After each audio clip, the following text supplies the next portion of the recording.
Hello, everyone. I hope you're all doing great.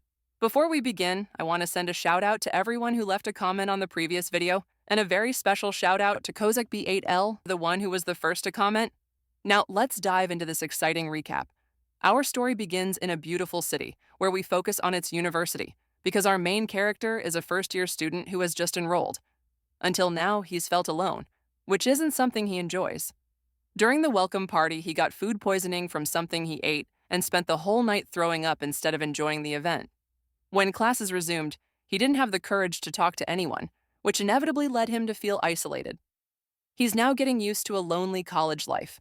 However, at that moment, it was the final day for club recruitment. While for him it seemed like a calm, last-minute opportunity to fit in, suddenly a girl began shouting that she was looking for members for the English Conversation Club. That piqued the protagonist's curiosity, especially since she kept insisting anyone interested in improving their English should join. He was surprised to see her out there alone, and especially by how beautiful she was. Her blue eyes made him wonder if she was a foreign student. That was when their eyes met. She approached and asked if he was interested in practicing English. The protagonist felt embarrassed, as she clearly noticed him staring. Still, she insisted on knowing what he thought about English. He tried to walk away, saying he was fine, but she wouldn't give up, grabbing his arm and asking him to stay and listen. A bit startled by her action, he agreed to hear her out, but asked her to let go of him. The girl wanted to know if he'd run away again.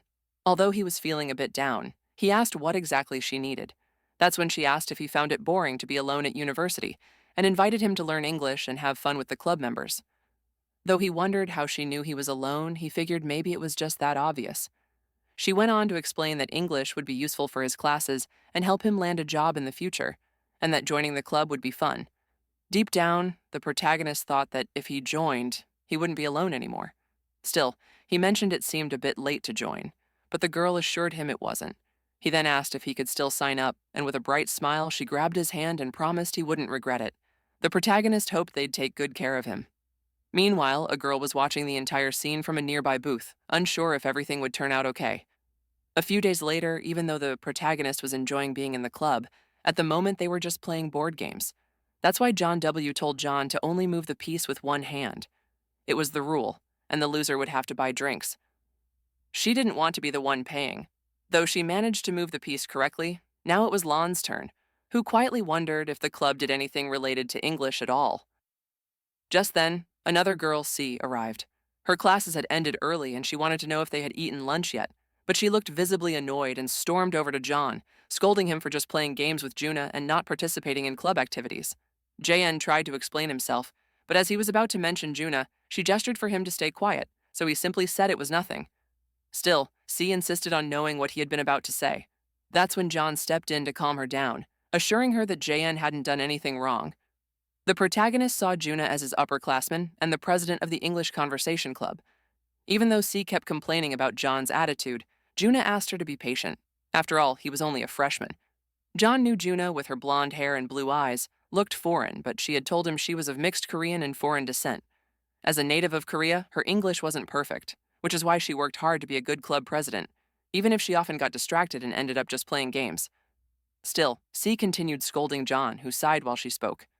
He knew that Sia, his sunbae, always got irritated when she saw him hanging out with Juna. He told her he wasn't sighing because of her, all while keeping his eyes on Jaren, another first-year student who was always glued to her phone and never seemed interested in the club's activities. Even though she spent a lot of time in the club room, what confused him most was how lightly Jaren always dressed, something he couldn't quite understand. Just as Sia was about to continue scolding him, her phone rang. When she checked it, she saw it was her professor calling again, which irritated her. He always seemed to need her. Still, she wasn't going to leave without saying something, so she slammed her hand on the table in front of John with a visibly annoyed attitude, warning him that he'd better not keep playing while she was gone. If she caught him again in that situation, he already knew what would happen, clenching her fist right in front of his face. Even so, Sia said goodbye to Juna, commenting that she couldn't let JN do whatever he wanted, something Juna seemed to understand. Once she left, John complained to Juna about how unfair it was. After all, everything had happened because of her, yet he was the only one who got scolded. Juna just apologized, but then, with a serious expression, she asked what they should do, which made John nervous. But Juna quickly said she was joking, even if to him, it didn't sound like one. In his mind, John was starting to understand why Sia was always so concerned about his naive friend. One day, while John kept attending the club, he grew frustrated about always letting Juna lead him around. That day, as he arrived, he heard some noise coming from the clubroom, but the lights were off. Curious, he peeked in and saw that only Juna was inside. It startled him for a moment, even though there was no real reason. He was curious about what she was watching. She seemed very focused. He walked in and greeted her. She responded, a little flustered, which confused him since he had just arrived. He quickly noticed Juna was watching a Christian film.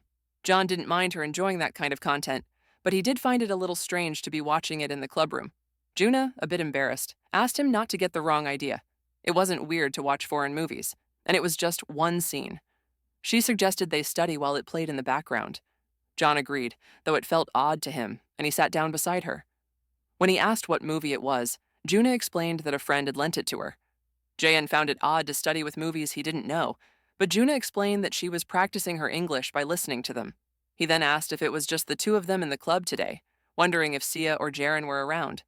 Juna said Jaren hadn't shown up at all since she arrived, and that she had spoken briefly with Sia earlier, but Sia had seemed busy. She didn't even respond the last time. John realized Juna had been watching the movie alone, and she nodded, asking him to focus on the film. Still, in John's mind, all of this felt unexpected. He never imagined Juna would be interested in religious topics. During a prayer scene in the movie, Juna mentioned that it would be over soon, just like the previous one. But after 5 minutes passed, John wondered why they were still praying. It was starting to feel awkward, especially since he didn't want to ask her to stop watching. Suddenly, Juna turned to him and asked if he had ever been to a mass, which caught him completely off guard. She waited for his answer with a nervous look. John, confused, didn't know if he had heard her wrong or if the question really meant what he thought. Despite his doubts, Juna insisted on knowing. In his mind, John was even more confused, unsure whether to lie or tell the truth. In the end, he had no choice but to be honest, so he admitted he had never been to a mass. Juna laughed, which left John unsure of how to react. He thought maybe she was disappointed, but Juna quickly apologized, explaining that she wasn't laughing at him. In fact, she admitted she had never been to a mass either, and her laugh was because they were both in the same situation. Jayan understood that, though it still made him pretty nervous. He asked Juna why she was telling him all this, which surprised her. She replied that she hadn't really thought it through, but she had never talked about that kind of thing with a guy before. Then she asked if it was something she wasn't supposed to say. To this, John replied that it wasn't a matter of whether it was okay or not. He was simply too shy for those kinds of conversations. Thinking about that, Jayan told her that maybe she should talk about those things with her boyfriend. Juna, however, mentioned that she didn't have one. Although John suspected she might be lying, she insisted she was single, so he asked if she had ever had a boyfriend in high school. Juna denied having one even back then, which left John deep in thought. It was hard for him to believe that someone so popular had never dated anyone.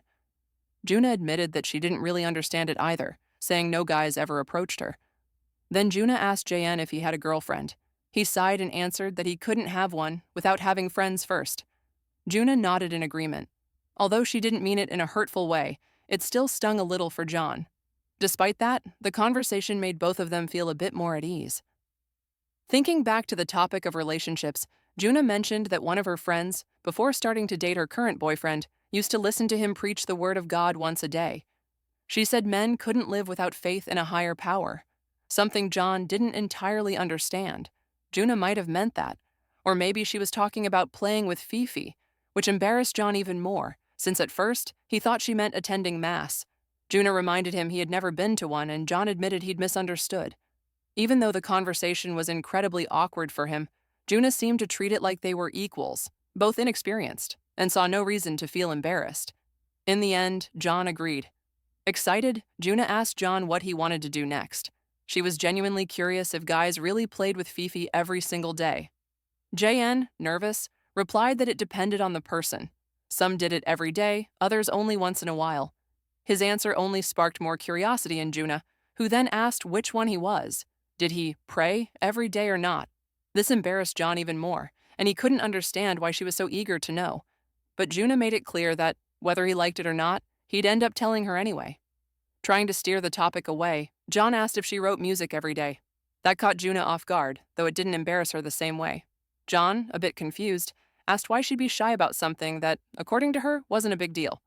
Juna quickly denied being embarrassed, but when she tried to answer, she started stuttering nervously, which made John think she wouldn't be able to say it. Eventually, John admitted that he played the guitar every day. Right then, Sia walked into the room. Juna, still red with embarrassment, greeted her, surprised to see her there. Sia explained that she had arrived late because her professor had asked her to complete several tasks that day. Then she asked what they were doing with the lights off. Juna replied that they had been watching a movie. Sia, intrigued, asked what kind of movie, assuming it was one of Juna's weird picks. John denied it was anything strange, explaining that Juna had chosen it to watch together with him. When asked, John confirmed this. Even though both of them said the same thing, Sia didn't look entirely convinced. In his mind, John acknowledged that Juna, even if scatterbrained, could be pretty clever in moments like that. He tried to back her up, but just then, Juna stood up from the couch, saying the movie had finished and she was heading home. She asked Sia to walk with her, and Sia agreed. Before leaving, Juna said goodbye to John and asked him to lock everything up when he left. John could only watch them go, relieved that the movie had ended just in time. He knew that if things had gone differently, Sia probably wouldn't have let it go so easily. Now John was left alone, drowning in embarrassment. He couldn't stop thinking about the fact that Juna seemed genuinely interested in religious topics, and more importantly, the fact that he had admitted to playing the guitar every day. The thought made him even more uneasy, and he wasn't sure how he'd act the next time he saw her. Meanwhile, Juna and Sia walked together. Juna wore a wide smile and seemed unusually cheerful, which sparked Sia's curiosity. She wanted to know if something had happened, but Juna simply told her it was nothing. That same afternoon, the two of them went out to eat together. John was really enjoying the food, but when she noticed Sia had stopped eating, she asked if she didn't want any more. Sia replied that just watching John eat had already filled her up. Juna then asked if she could finish what was left on the plate. As they talked, Sia mentioned that she hadn't seen much of Juna at the club lately and asked if she had been very busy. Sia explained that her professor had liked her report so much that he chose her as his assistant, which meant she'd be busy for quite a while.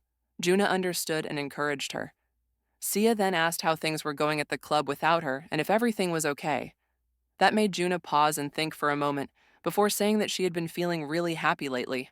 Curious, Sia asked why. Juna, a bit shy, replied that it was because she had someone to spend time with. Sia didn't fully understand what she meant and asked if she was referring to the blondie. Juna nodded, explaining that in class she didn't have many chances to talk to boys and sometimes wondered what would happen if she couldn't anymore. But now that she talked with John, she really enjoyed their conversations. They were fun, and even though she was the one who had invited him to join the club, she felt like it had been a great decision. Plus, John seemed to know board games very well, which made their time together even more fun. For Sia, the explanations sounded believable, though she still had her doubts. Still, it was clear Juna genuinely enjoyed spending time with John. So much that she started sharing more details about the things they had done together at the club. When they left the restaurant, the two girls said their goodbyes. But Sia didn't feel completely at ease. As she walked alone, she kept thinking about how unexpected it was for Juna to talk about a boy on her own. She knew that Juna and John spent a lot of time together in the club, but she didn't think they were dating. If they were, surely John would have mentioned it. What she didn't expect was for them to grow so close in such a short time. Even though she didn't think there was anything wrong with it, Sia couldn't help but feel protective, especially since Juna hadn't had much luck with boys in the past. Since they were kids, Juna and Sia had been neighbors and were like sisters. Throughout their lives, Sia had seen how Juna, with her striking looks, often attracted the wrong kind of attention. Many boys harassed her, so Sia always stepped in to protect her. Even in high school, things hadn't improved. A lot of boys approached Juna just because of how she looked, never taking her seriously. Sia worked hard to keep those boys away, so Juna could enjoy her school days in peace. When they started university, Sia thought things would change now that they were adults. But people's curiosity hadn't faded, and some guys still approached Juna with bad intentions. Sia always stayed alert, chasing off anyone she saw as a threat. Even so, the club had almost disbanded due to a lack of members, and she couldn't stop John from joining.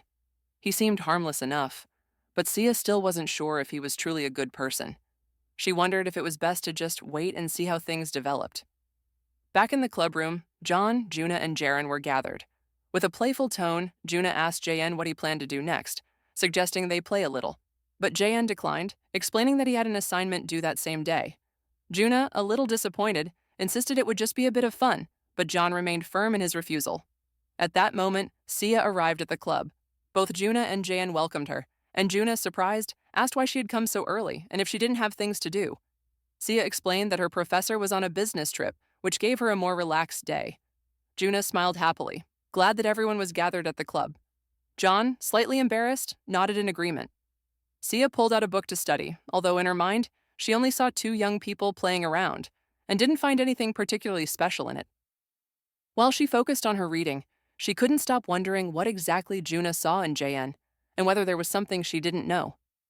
Meanwhile, John couldn't stop thinking about what had happened the day before. It was getting harder and harder for him to look Juna in the eyes. Even so, John noticed that Juna seemed completely calm, which made him wonder if he was the only one still thinking about what had happened. Suddenly, Juna asked him why his face had been red for a while and wanted to know if he was feeling okay. Nervously, Jaein replied that it was nothing, but that only made Juna start remembering what they had talked about the day before, which made John even more flustered. Even though he denied it, Juna could see his reaction gave everything away, and she began to laugh softly, realizing he had a more innocent side than she had expected. John felt even more uncomfortable seeing how casually Juna brought up the subject. When he tried to explain himself, she laughed even harder. He had unintentionally admitted exactly what he was trying so hard to hide. The boy felt defeated, but Juna reassured him, saying he didn't need to worry. Since she was older than him, she understood. Despite their conversation, Sia still had no idea what they were talking about. The next day, as she walked through the university halls, Sia was deep in thought. John's behavior seemed suspicious, and the relationship between him and Juna was getting more confusing by the day. She remembered that yesterday she had asked Juna why Jaein was so embarrassed, but the blonde had only answered vaguely, saying they were just talking about the movie. Sia wasn't convinced. She felt like the two of them were hiding something, although there was no way to find out unless Juna decided to tell her. As she walked past the clubroom, she heard voices coming from inside. Curious, she stepped closer and listened from outside. She heard Juna's voice asking something about whether someone liked big personalities. Sia didn't understand why Juna would ask something like that, but she clearly recognized her voice. Juna kept talking to the boy, saying she was hoping for a personality a little more balanced, while Jaein grew increasingly embarrassed, not quite understanding why they were even having that conversation. Juna explained that she hadn't been able to talk about these things before, which didn't make much sense to John. Then she asked why it seemed like they could only talk about such topics when Jaein wasn't around, which confused him even more. To him, there was no reason why these things had to be said in private. But Juna, a little embarrassed, admitted they had already had similar conversations and that she felt comfortable talking to him because she didn't have anyone else to confide in. Surprised, John asked why she didn't talk to Sia. They were close friends, after all. Juna said that although Sia had been her friend since childhood, it was hard to talk about that kind of stuff with her. She then asked John if he could talk about those things with his own family, which John realized was also complicated. Even though John wanted to end the conversation, he knew Juna wouldn't listen, and she just smiled, making it clear she was going to keep going. For Jaein, the whole thing was becoming more and more awkward. Juna, sensing his discomfort, shared that she often felt like her personality was being judged or stared at, which only made John more embarrassed. Then she asked what he thought about her big personality, if he thought it was really big or not. Jaein, confused, answered that he didn't know what other people thought, but personally he liked big feelings. Juna, pleased with his answer, joked about John's taste and with a playful tone asked if he liked her personality. That made John even more nervous, feeling a bit dumb for having answered seriously. Juna giggled and said she was only teasing, but she admitted that his reactions were so cute, she couldn't help wanting to mess with him a little. John knew Juna didn't mean it seriously, but he still felt strange about it. Suddenly, they heard a noise outside the room. John decided to go check, but didn't see anyone. They assumed it was just the wind. Since he was already up, Jaein said he'd go grab a drink and asked Juna if she wanted one too, but she said she was fine. Just before John left, Juna asked if he was running away because she had asked whether he liked her personality. Startled, Jaein denied it, though he walked off a little confused. As he wandered down the hallway, John reflected on everything that had been happening. All he wanted was a normal life in the club, but every time he saw Sia, he felt like she was going to scold him, which made him anxious. Talking to Jaein was difficult, and although things with Juna had been going well, ever since they watched that movie together, all their conversations had taken an unexpected turn. John wondered if things would keep going this way, especially since Juna didn't seem to see him as a man. Then another question popped into his head. What if Juna actually liked him? He quickly dismissed that idea, thinking she was probably just curious. Still, he couldn't stop wondering what Juna really wanted from him. Meanwhile, Sia, who had been eavesdropping on their conversation from outside, felt frustrated. She couldn't understand how Juna could talk about those things so openly. She started wondering if John had influenced her innocent friend. The whole situation irritated her more and more, and she started to feel like letting a guy into the club had been a mistake. Now she didn't know what to do to stop things from getting worse. She considered kicking him out of the club, but she couldn't. Juna had grown close to him, and if she did that, Juna would get upset.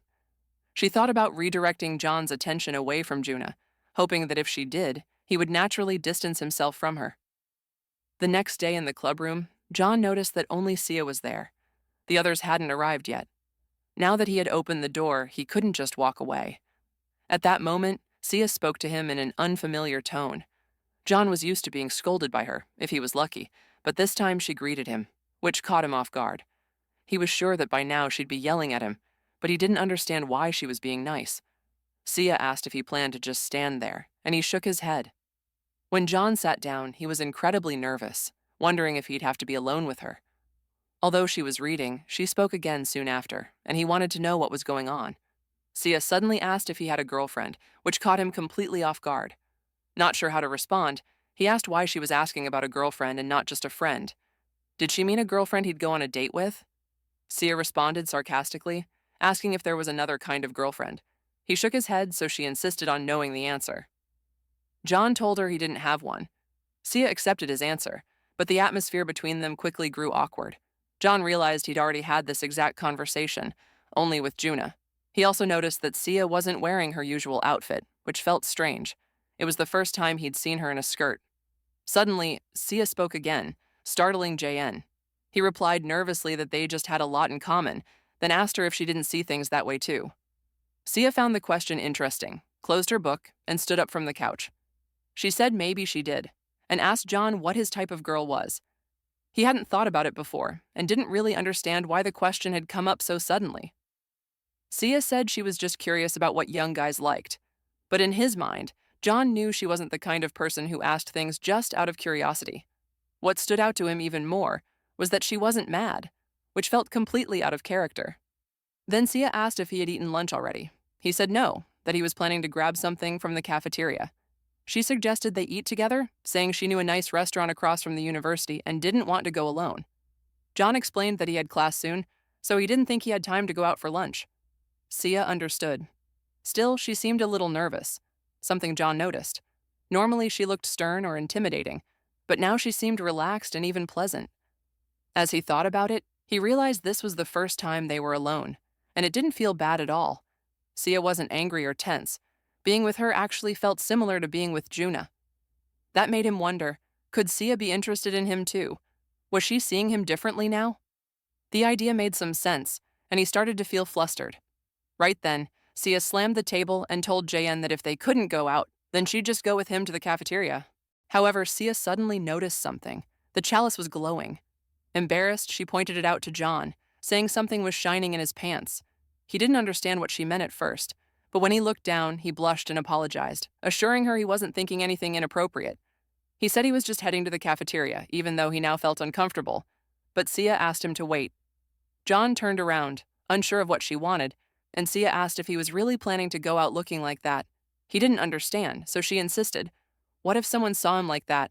She didn't want anyone thinking there was a creep in the club. She said she wanted to help stop the glow. That left John even more confused, but before he could say anything, Sia stepped closer. With nowhere else to go, John stood still, watching as Sia behaved strangely. He asked what she was doing, though he already felt unwell. Sia, sensing this, said he must be lying, otherwise he wouldn't have asked her to check his stomach, and told him to stay still. John froze, incredibly embarrassed, as she found the chalice and reached for it, drawn by its glow. Everything was happening too fast for John to process. He realized that Sia was genuinely interested in him. After all, she wouldn't be doing something like this with just anyone. Though he thought there should have been a confession first, he also wondered how far this was going to go, which only made him blush harder. Even though he felt trapped in the situation, he politely asked Sia not to be too rough with the chalice. It could break. She apologized, now realizing she might have crossed a line. Sia started blaming herself, thinking maybe John only got flustered because of his imagination. Now, Sia found herself in a dilemma. Should she let it go? Maybe there would be another chance to push John away from Juna. But she didn't want to give up. If they went through an embarrassing moment, John's true personality would eventually show, and she was convinced that would keep him from going back to Juna. She told herself to act with confidence, even though she was nervous. She didn't actually know how to clean a chalice properly. But seeing John all red in the face, she figured she was doing a pretty good job. Watching his reactions was fun, and she continued to clean the chalice by hand, learning how to do it better as she went. Suddenly, John asked her to wait a moment, which Sia found amusing. She asked why he was stopping her if she was doing a good job and teased him, saying if he didn't want her help, he could find another way to clean it. JN, a little uncomfortable, clarified that he wasn't complaining. It was just a strange experience for him. Sia realized her technique probably wasn't the best, so she decided to try something else, using the opportunity to mess with him a little.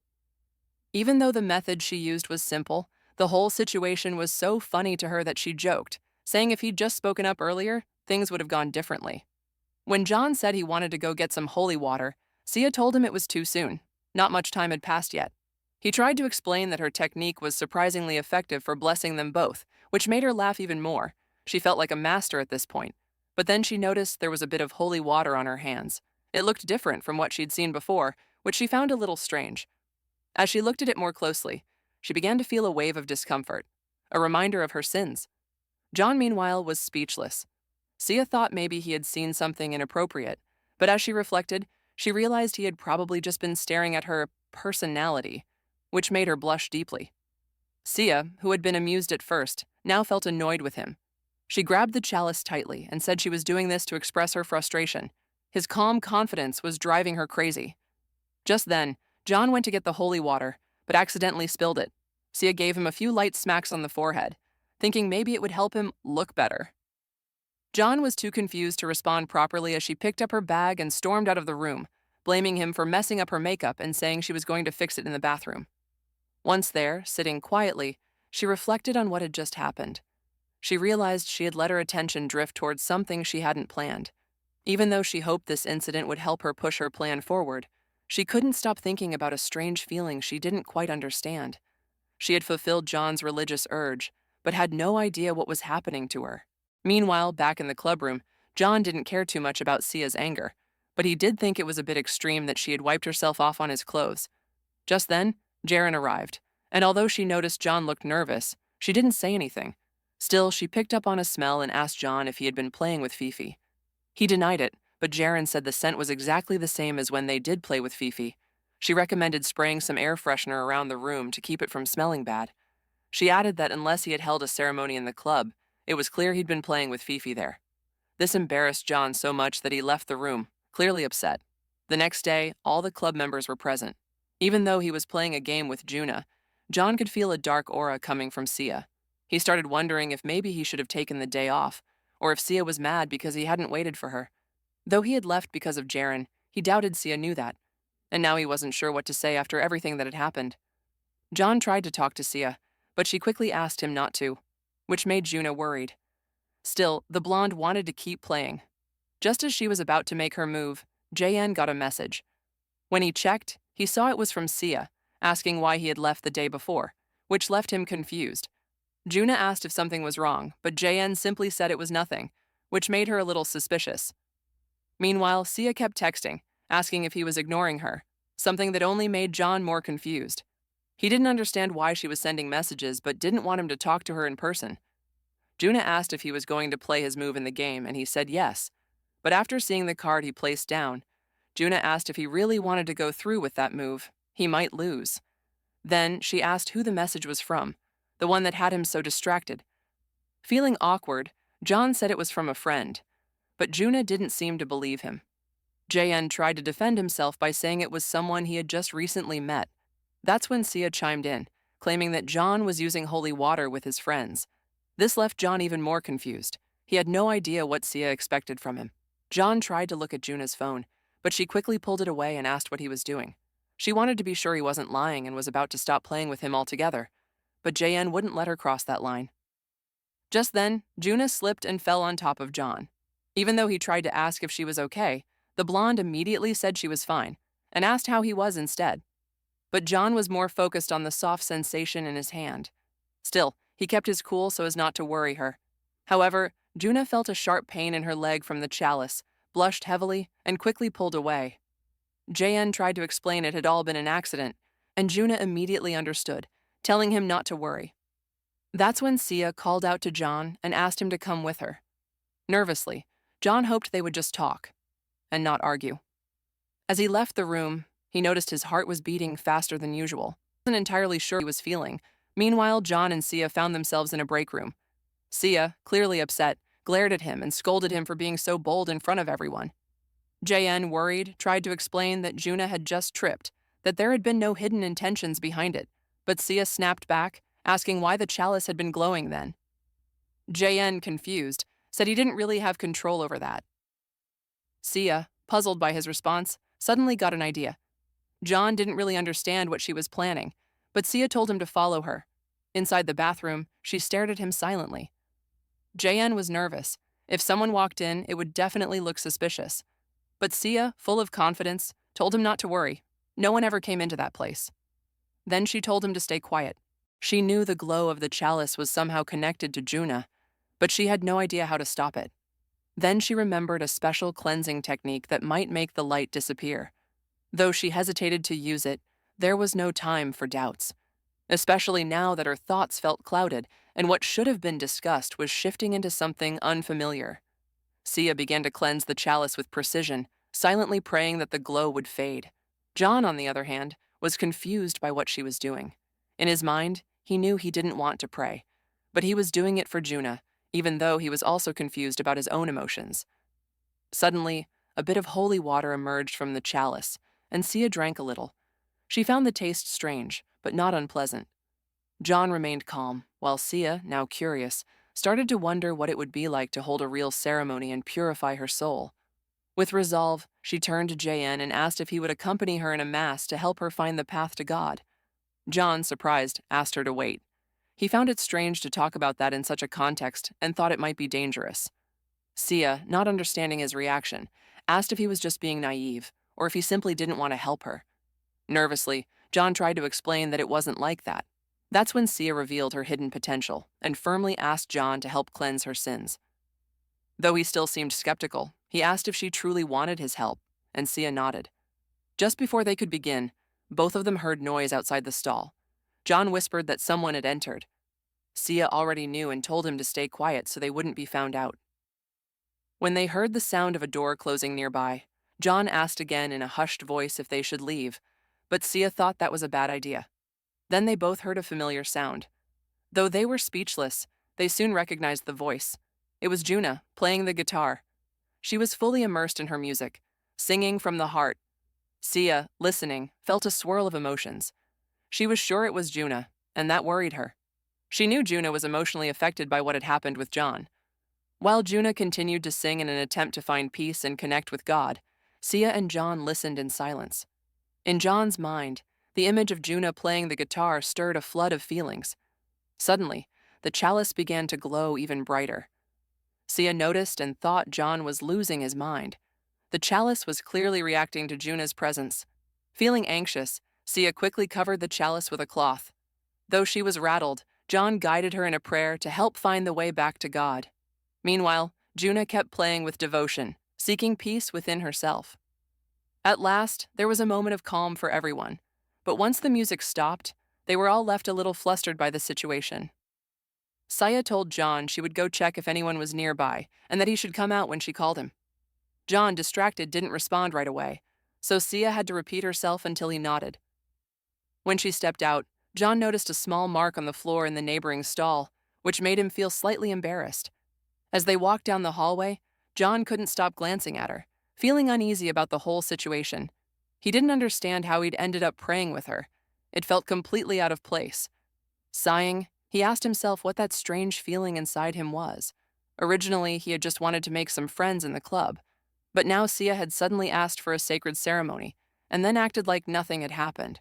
Meanwhile, Juna, who didn't seem to be into any of this, was the one he had just heard playing a Christian song in real time.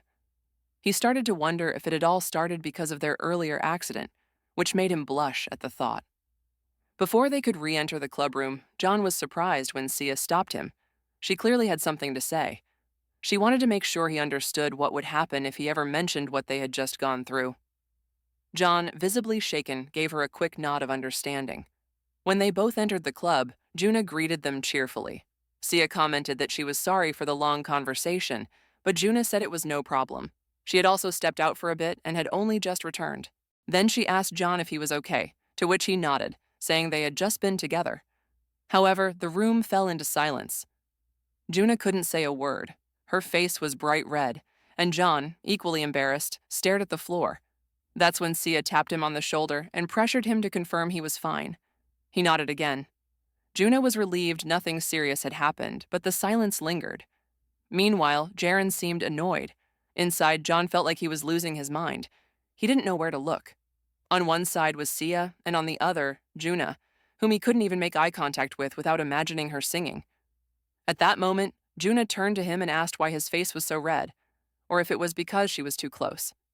John quickly denied it, but Juna assumed he had a fever and reached out to feel his forehead, something John couldn't allow. That was the same hand she'd used to play the guitar. He pulled away and said he was fine. Juna, puzzled by his nerves, asked if something had happened with Sia. John explained that he had just gone to the bathroom, to which Juna made a face of mild disgust. Even though John knew he hadn't said anything strange, he still felt oddly ashamed. Juna asked again what he did after leaving, and John repeated that he went to the bathroom. Annoyed, Juna told him to stop saying it like that. It sounded too vulgar. Then she started lightly hitting him on the back, convinced he was thinking of something inappropriate. Meanwhile, Sia was glaring from a distance, clearly irritated. The next day, John was climbing the stairs, thinking about how awkward things had been with Juna. Even though it had somehow worked itself out, he now had a new problem. He knew Sia was interested in him, but given the situation, there wasn't much he could do. He wondered if he should talk to her about it, though he couldn't really imagine falling for her like in some romantic comedy. Just then, he bumped into Sia, who grabbed his arm and asked him to follow her. She led him to a supply room, which confused John. He had no idea what they were doing there. He thought maybe it was a good time to talk, but suddenly Sia moved so close to him that John felt a sense of déjà vu. He backed away, but when she threw her bag aside, he had no idea what was about to happen, until she revealed her real intention. John was speechless and shocked, and asked what she was doing. Sia replied with another question, as if it didn't need explaining. John held her gently by the arms and asked her to listen. She played dumb, which left him even more confused. Though he felt flattered by her attention, John didn't think it was right to keep going with such intimate topics. But Sia didn't care.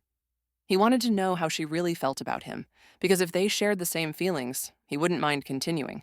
However, Sia said it wasn't the right time for that conversation and picked up the chalice. John didn't know what to say, but noticed how close she was to him, which made him nervous. Sia asked if they were going to have a mass or not. John knew in his heart that she was deeply devoted, so if they started the ceremony, she'd take it seriously. Before they began, John picked up some soft rolls and started eating them. He couldn't handle the hunger anymore. The taste was so good, he felt like he was losing his mind. Sia, slightly flustered, asked how long he planned to keep eating. She wanted to begin the ceremony. Before starting to read the Bible, John reflected on how different praying with someone else felt compared to doing it alone. But he noticed Sia seemed uncomfortable and asked if something was wrong. She simply told him to stay still while she read the Bible. To John, that was madness. He had to be careful not to spill the holy water. But as she read faster and faster, John felt like he needed to act or he'd trip and mess everything up. He asked Sia to wait, but she shyly repeated that he should just stay still. So John offered to lead the mass, thinking it might be easier that way. Sia, a little annoyed, reluctantly agreed and asked John to help her purify her soul. He began to pray with her and finally understood why so many people enjoyed going to church. But then Sia asked him to read faster, which took John by surprise.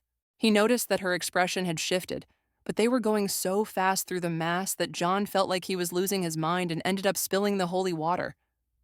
John was worried about his mistake, especially since some of the water had splashed onto Sia. He assumed she might be upset, so he tried to leave. However, Sia stopped him and asked where he thought he was going. He tried to explain that he was leaving out of embarrassment, but Sia scolded him, saying they hadn't finished yet. John wanted to clarify that it wasn't that he didn't want to help purify her soul, but then he noticed the chalice was still glowing. She grabbed him by the shirt, refusing to leave things unfinished, and helped him wipe the chalice clean. John knew that if he tried to talk, Sia wouldn't listen, so he attempted to distract himself. At that moment, he reached for a yogurt snack that he had been saving, but Sia saw him and immediately snatched it away, asking what he was doing and reminding him she hadn't given him permission. This irritated John, who no longer cared about what she said. He quickly turned to the book, and even though she didn't understand what he was doing, John began reading the Bible at incredible speed, guiding the Mass with precision. Meanwhile, back in the club room, Juna was feeling a little bored. Even though she'd been told they'd be late, she didn't understand why John hadn't shown up either, especially since it had already been over an hour. Of course, Juna didn't know he was in the middle of a Mass. Worried, she wondered what he might be doing since he wasn't even replying to her messages. Just then, John's phone started ringing. Sia, curious, asked if it was his phone, and he hesitantly confirmed it was. As he was about to check who was calling, she snatched the phone from his hands. Startled, John asked why she did that, but she saw that the call was from Juna. Even though John asked her to give it back, Sia told him not to worry and to keep preaching. Although John was curious about the call, he decided to go along with it and continued praying with Sia. Little by little, the girl began to have a divine revelation. Meanwhile, John couldn't believe that someone as intimidating as Sia was now praying with him like a docile puppy. After this revelation, John went to get the holy water to complete the ritual. When he approached Sia to give her a kiss on the cheek, she quickly dodged him. John, confused, asked if she was embarrassed or if something was wrong, but Sia didn't reply. She pretended nothing had happened and told him to get ready to leave. John agreed, but in his mind, he wondered if Sia hadn't enjoyed the ceremony. He didn't think so, since she seemed to be in a good mood. He figured she just wanted to maintain the image of a respectable upperclassman, so he packed a few things before heading out. Then he remembered the call he had received and wondered who it had been. When he saw it was Juna, he couldn't help but think that Sia had deliberately kept him from seeing the call out of jealousy. He recalled how every time he played with Juna, Sia reacted the same way. That made him wonder if Juna might also have feelings for him. Meanwhile, Sia was rushing him, asking why he was looking at her like that and telling him to hurry up. Even though John was already on his way out, he couldn't stop wondering if Sia liked him that much to act like this. When he tried to hold her hand, Sia asked if he was crazy, making him stutter. In his mind, John realized that things were going to get complicated and that there was a long road ahead. Once they reached the break room, Sia reminded him that he was going back to the club while she had to return the key to the supply room. She told him to go ahead if he wanted, and John agreed, walking off first. However, just before he left, Sia stopped him and warned him not to say anything foolish. At the club, John assured her he wouldn't say anything and said goodbye. Left alone, Sia bought a chocolate bar from the vending machine, took it, and sat down on a chair. In her mind, everything felt crazy. She had actually preached the word of God, and she'd done it with a guy she didn't even like. She wondered what might happen if things went further, but was relieved that everything had gone smoothly. After thinking for a while, Sia felt comforted by having prayed with someone. She felt a warmth in her soul she hadn't expected. At first, she thought it would be awkward or weird, but she never imagined it could be so calming. She blushed so much she had to shake the thought off, reminding herself she'd only done it with a purpose, not because of personal feelings. She wanted to protect Juna. Still, she didn't understand what was going on with her heart racing like that. Was she changing? And was it only because she had prayed with John? Meanwhile, in the club room, Juna was still bored. Suddenly, John arrived and greeted her. Juna immediately scolded him for being late and asked why he hadn't answered her call. John excused himself, saying he had been busy and just smiled while laughing a little. Juna didn't get his reaction and asked if something good had happened. Surprised by the question, John wanted to know why she thought that. Juna explained that he looked really happy, which made John pause. Juna found that a bit suspicious, so John nervously tried to assure her there was nothing strange behind his smile. Although he insisted there was nothing going on, Juna didn't believe him and moved behind him, which confused John even more. Then Juna placed her hands on his sides and started tickling him to see if he could stay quiet. John couldn't help but laugh from the tickles, even though Juna kept pressing for the truth. He really had nothing to say and just wanted her to stop. Still, Juna continued, trying to see how long he could resist before changing his mind. She teased him for a while until suddenly she noticed a familiar scent coming from John. At that moment, she remembered it was the same fragrance Sia wore. She wondered if they both used the same perfume. Right then, Juna's phone started ringing. When she checked it, she saw it was Sia calling. Later in the break room, Juna met up with Sia, thinking she had made her wait too long. But Sia didn't seem to mind and just wanted to leave. Juna explained she had come as soon as she saw the call, though she wondered why Sia had waited there instead of stopping by the club first like she usually did. Sia, a bit embarrassed, said she had been handling something with some students. Then she asked if everyone was already at the club. Juna told her Haran and John had arrived late, and just when she was about to mention something John had said, Sia interrupted her, asking if John had done anything inappropriate or said anything strange. Juna said she didn't know what had happened, but noticed John seemed really happy when he arrived. That struck Sia as curious, but Juna continued, saying she had asked John why he was smiling so much and he just brushed it off. Sia took that as a sign that nothing important had happened. Still, Juna found it interesting and asked Sia if she was covering for John in any way. Sia nervously denied it, but as they walked, Juna noticed she was wearing a skirt, something she knew Sia disliked. As they exited the university, Juna's curiosity piqued, so she decided to ask one more question. When she called out, Sia turned and asked what it was. Jonan brought up her new outfit, mentioning she had never seen Sia wear a skirt to campus before. Sia, a bit uncomfortable, said she was just wearing it to feel cooler. But Juna didn't seem entirely convinced. It all felt a bit off. Between the skirt, the odd behavior, and the scent of that perfume, Juna started to suspect something was going on between Sia and John. However, she dismissed the idea, thinking it was impossible. Still, she decided to ask if there was a guy Sia liked. That embarrassed Sia so much she couldn't answer right away, which made Juna even more curious as to why she was staring at her like that. Feeling awkward, Sia tried to change the topic, saying it was silly to talk about stuff like that. But Juna was sure there was more going on. Sia, feeling cornered, tried to explain that the skirt was just about comfort, not because of any guy. Still, Juna wasn't fully convinced. Before she could push further, Sia picked up the pace to avoid more questions. Juna, realizing she was being left behind, wondered if she was overthinking it all. Was it really possible that there was something between Sia and John? Finally, Juna asked Sia to wait for her so they could walk together. Though still uncomfortable from the conversation, Sia slowed down so they could walk side by side.